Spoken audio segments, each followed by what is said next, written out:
All right, so good evening.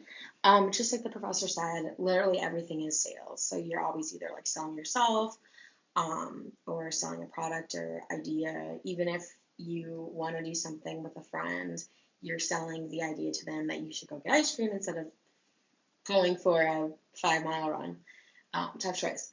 So, like in interviews, you're selling yourself and beyond. So, like further along, maybe in your job, you're selling your competence, that kind of thing.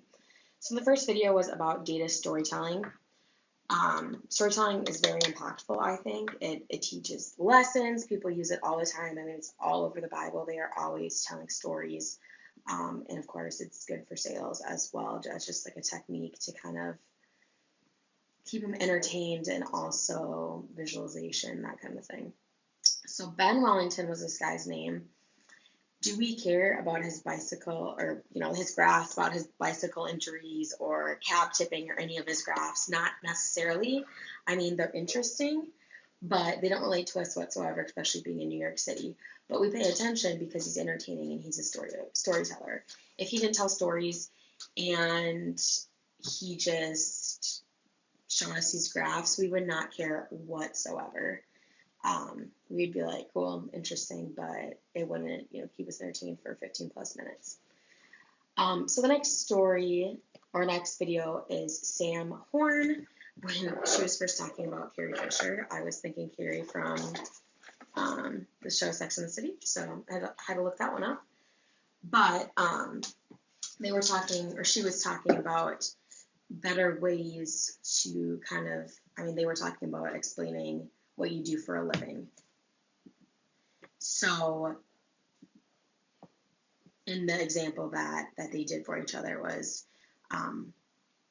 think about a project you care about, and then when you're going to meet with someone who has the power to approve, and then you ask 3 questions, and that's like your 60-second introduction. So I was just kind of thinking about something that applies to my daily life. This sounds kind of like dorky, but I am passionate about litter. I think it needs to all be picked up. I hate it.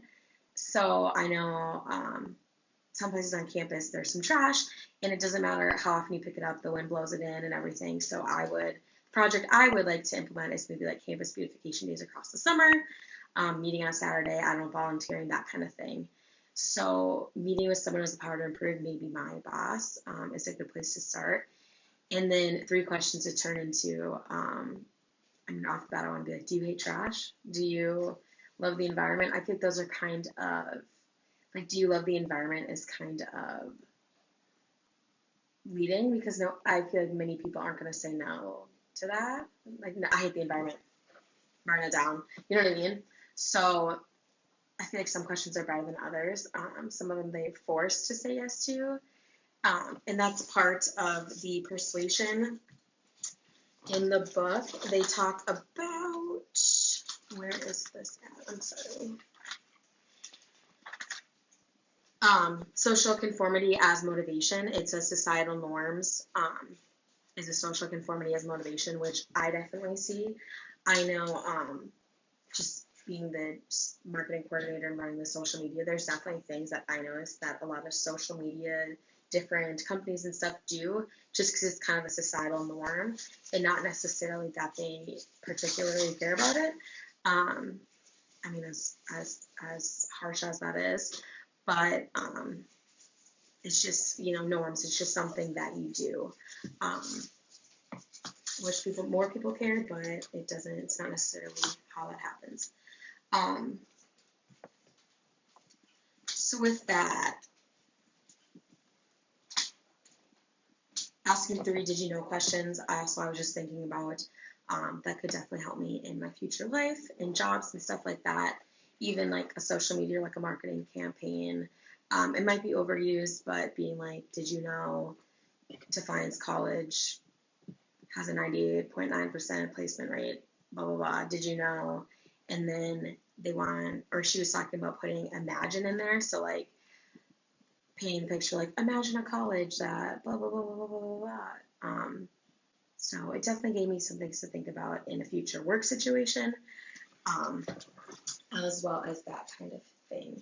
Some other things that I saw in the book, for one, was it Maslow's hierarchy of needs? I feel like I've been learning about this graph forever.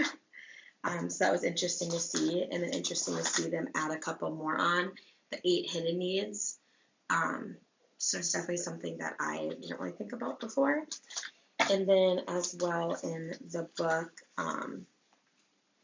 just some general tips for like being persuasive, like know your audience. Like for my project, if someone didn't necessarily care about the environment, or like from a marketing standpoint, it's great to pick up the trash. It doesn't look great. It's not, if you know, it'll give people negative perception of the school if there's trash on campus. So this gives, you know, knowing my audience and kind of pitching my project to my boss, who's the director of public relations and marketing, would be a great thing. I probably wouldn't pitch my boss something that was super academic because it just wouldn't make sense. I would go to, you know, one of the deans or something like that. So some of those were really good for doing my pitch. I'm definitely probably actually going to do this pitch. I will let you know how it turns out. Other than that, have a good week.